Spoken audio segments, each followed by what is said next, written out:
Hi there. It's Monday. So I have to do this today because I'm leaving for Florida. And so I wanted to make sure and get this going. Um, I want to talk to you today about two scriptures. One is in Zephaniah 3:17. It talks about the Lord your God is in your midst. He's the mighty one who will save you. He will rejoice over you with gladness. He will quiet you by his love, and he will sing songs over you. He will literally sing songs over you. I was talking with someone earlier today about, what is healing with sound? Because we put that on our menu board at Burning Man. And I said, well, it's kind of like, when your mom would sing over you and the song would actually break off the fear. So when God says he sings over us with songs of joy and protection, and it's almost like when your mom would sing a lullaby to you, or when she would quiet you before you went to sleep, before you went to bed. And so that's kind of what we had in mind when we said healing with sound. We sing over people. We literally sing over their heads. We give them language. We give them impartation of God's comfort and his strength. So it is scriptural. It's Zephaniah 3:17. The Lord your God in your midst. That's the first thing, is the Lord your God is in your midst. He's inside you, but he's also in your midst. When you've got a group around you, when you've got a team, when you're working together as one. And it says the mighty one who will save you. He knows that he's got this battle conquered. He's got the one. He's already conquered it. He's already gone before you. He subdues your enemies under your feet. And that is Psalm 18:39. He subdues, he takes down, he plants your enemies underneath your feet. And it says he takes delight in you with gladness. And with all of his love, he calms you down. Okay? And then he rejoices over you with songs. So think about that, because we're in this time right now where so much is going on. There's a lot of confusion, and there's a lot of, let's rise up and let's get bold and let's do this. And I'm doing that too. Put on your armor. It's ready to fight, and all this. But we also need that comfort. Okay.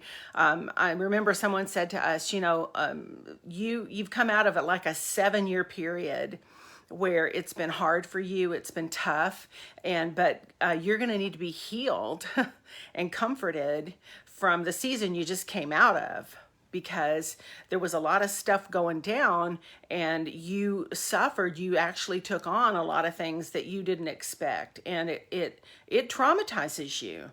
It actually gives you a bit of trauma. It gives you uneasiness. It makes you feel like, I'm a little bit my knees are knocking together as I even begin to pull myself back up in order to be effective in the battle and in the harvest and in what we're entering into, because we're in a new era. It's not the same as what we came out of. So, he's going to sing over us with comfort. He said he's going to calm you down. So I want you to get this image in your mind. I want you to think about this.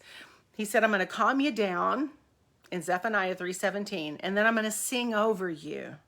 So consider yourself to be, I know this sounds kind of weird, but I don't care. Consider yourself to be like when you're a mom, or when you were a baby, right? And your mom would rock you, or they would take you in their arms and they would rock you and they would sing songs over you. And it was before bed. It's before you went down for a nap, or it's before you went to sleep at night. And they would sing songs over you, because just holding you would calm you down, and then singing over you would bring you into complete rest. And then we've got a promise in Psalm 18:39 that says God is the one who arms us with strength. He's the one that clothes us with strength. And then he subdues our enemies underneath our feet. We're not alone in this battle.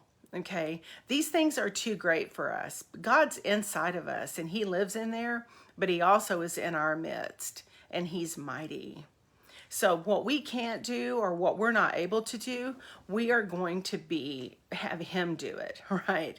So we just sign up. We just show up and sign up. And we say, God, I'm here. I'm available. Pick me. Who do I send? Send me, Well, we get comforted before we go. We get calmed down in his love, because he's strong and he's able to do everything. He watches over us He watches over us, okay? And he's in us, and he's literally watching. He is the watchman. He is watching us to make sure that our enemies do not take us out, okay? Because we have been given an assignment and something for us to do.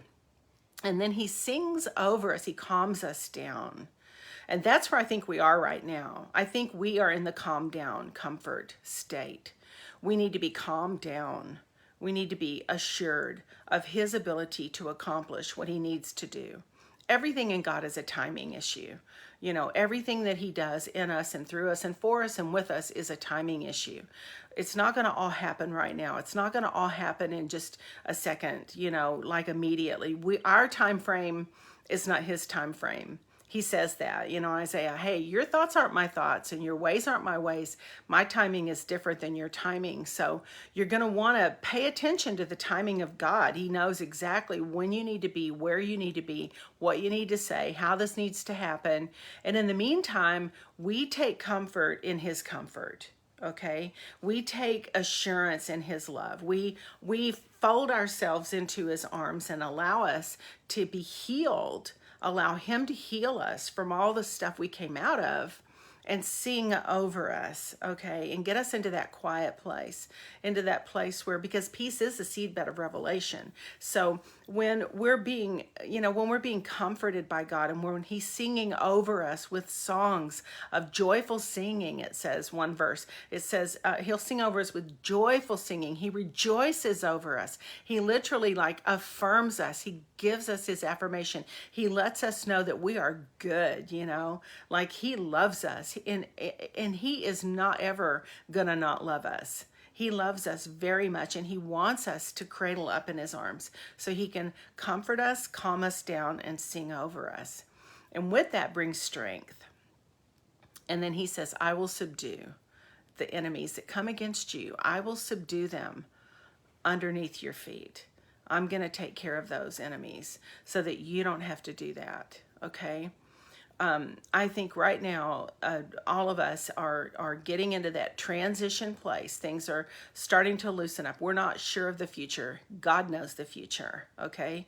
We're not sure of the future, but God knows the future. We're getting glimpses. We're getting little pieces, you know. We have different things that actually God's revealing to us about his kingdom and about what's coming, but I'm telling you that he is in a comfort state. He wants us to know this state. He wants us to understand the state of comfort and understand the state of singing over us and rejoicing over us, so that when we get anxious and when we enter into something that we're unsure of or we don't know what's going to happen, that we still know where to go and get into that place where he can sing over us.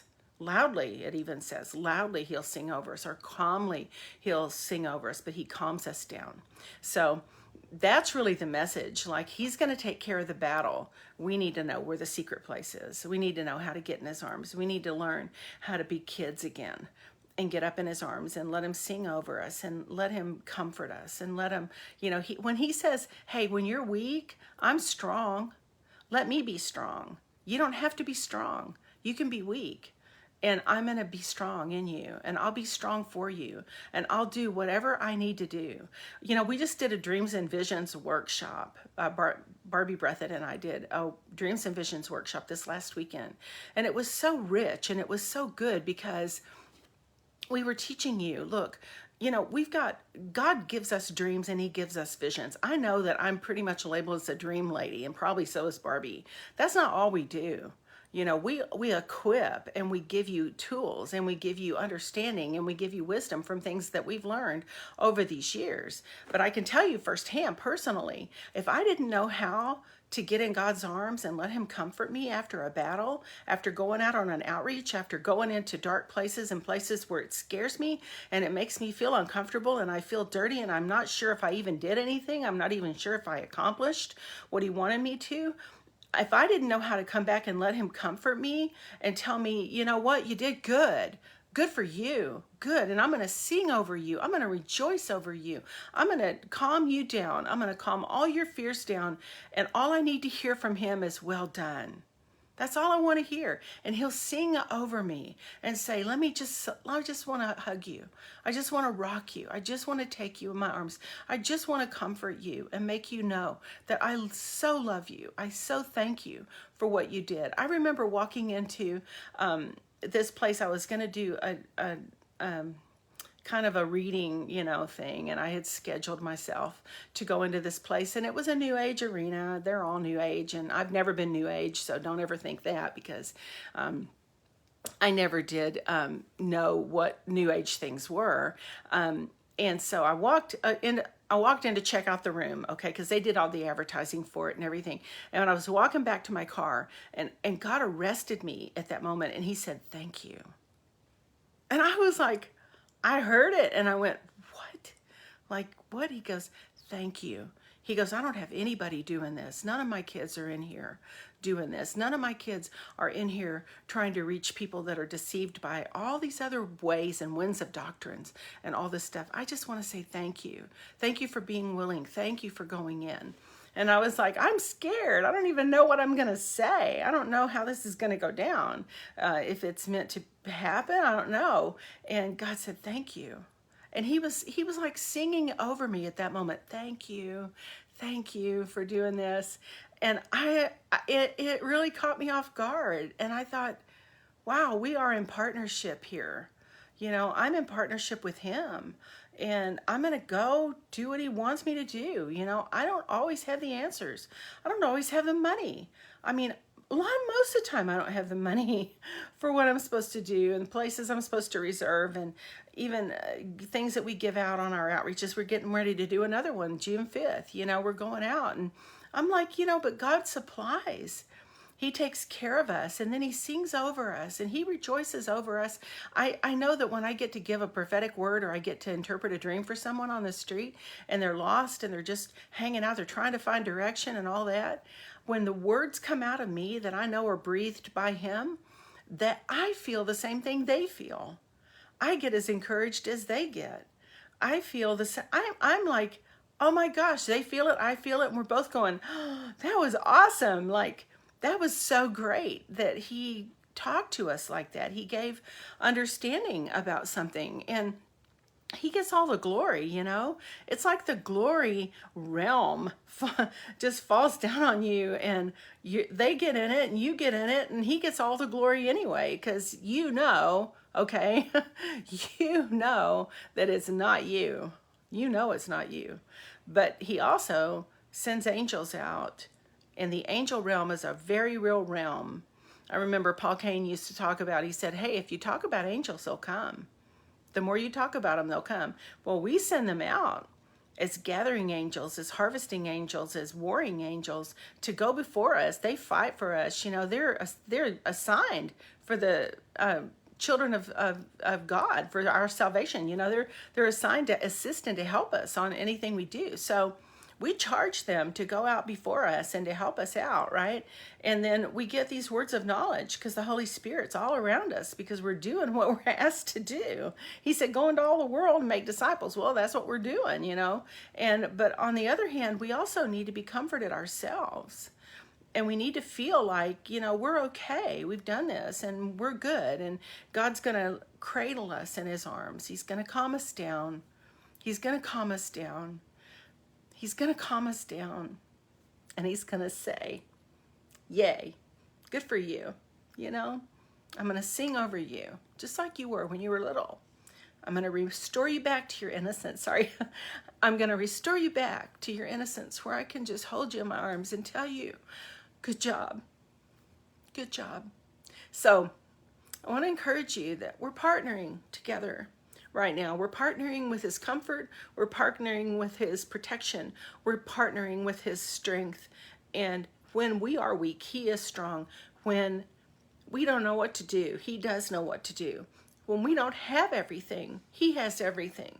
When we need help and we need encouragement, he encourages us, and he sings over us, and he talks to us, and he brings us, and then he takes care of our enemies, and he subdues them underneath our feet. Okay. All right. So if you want to, I think you've got like a few days if you want to sign up still to get the recording of the Dreams and Visions workshop, you can do that. You have it for 6 days. I think it's $25 or something. You can go on opendoorexperience.com and get that. You can sign up and then you can watch the whole thing. Also, my Words That Work book is coming out. It's in final edit. I know I say that, but I just talked to the editor today, and we're going to have it done by Wednesday. We should have a turnaround, and we shall have it by the 1st of June. So even maybe a little sooner. And I just wrote this from my heart to let you know, there's people out there that if you see their lives and you watch the tragedy that's taken place in their lives, and you've had tragedy in your own life, God is such a restorer. He is so compelling. He wants us to come alongside them, and it's okay to be real, and it's okay to be honest, and it's okay to say, you know what, I hear you when you say you hurt. I hear you when you say, I am, I feel like I'm torn apart. God hears that. We hear that. And then we just give him comfort, because the same comfort Jesus was fueled by compassion. It said he was filled with compassion. It's a supernatural compassion. And he was, because the Holy Spirit was with him, he went about doing good and healing all who were oppressed of the devil. He healed every one of them. So that's our job. So go to my website, cindymcgill.org. Make sure that you sign up for our Shout. There's all kinds of resources on there. There will be more. I got my dream journal out now. So that's cool. It's going to be really good. It's spiral bound, so you can write, and then you can record when you had the dream, when you had it again, and then what the message was or what the interpretation was. So I just got those out. So if you want one of those, we're going to put that up on the website too. And then Words That Work will be out real soon. And then also go to my Charisma channel. I have a Charisma channel. Make sure and like it or download it or whatever you do to it. And it'll be this message and others. But and then also to my YouTube channel, and subscribe to that. I just subscribed to it myself. Anyway, okay, so God loves you. He wants to comfort you. He wants to cradle you. He wants to sing over you with loud songs of rejoicing, and he wants to comfort you, and he wants to calm all of your fears. That's what he said. I want to calm all of your fears, and I will sing over you. So just imagine yourself being a little kid again. Crawl up in mom's arms, crawl up in dad's arms, and let him sing over you before you go to sleep, before you go into a nap time or to a time of prayer. Let him sing over you and give you and calm all of your fears. Know that he's conquering your battle, okay? All right. We have an outreach coming up June 5th. It's a creative outreach. It's called the Dallas Deluge. So if you can make it to Dallas, it's going to be really good. We'll have a 3 or 4 hour training, and then we're going to have an outreach that will take you into the afternoon. Then we're going to come back and we're going to do testimonies. We're going to talk about all the people that were reached, and we're going to give you new language, and we're going to do true reflections with the mirrors, where we stand and let them see themselves, and then we tell them what we see. We're going to have the wristbands that we can pass out, and then we're going to have all the instruments and the prophetic dancers. And I want to really capitalize on the creative arts, because they're so impacting and no one sees them coming, right? So anyway, it's going to be a great outreach. Please come if you can come to Dallas. We're going to try and do these other places too. So if you want to have one, or make sure that you get a hold of us and let us know where you have a group of people that are hungry, right? Because it's grassroots, and we want to be able to multiply what we do. So, all right, guys, love you guys. Peace out. Pray for you. Get comfort. Get strength. Get encouragement today, and God's going to restore you. He'll restore you right back into strength in him, and develop that relationship with him, and know where to go to get your comfort. So, all right, talk to you soon. Okay, bye.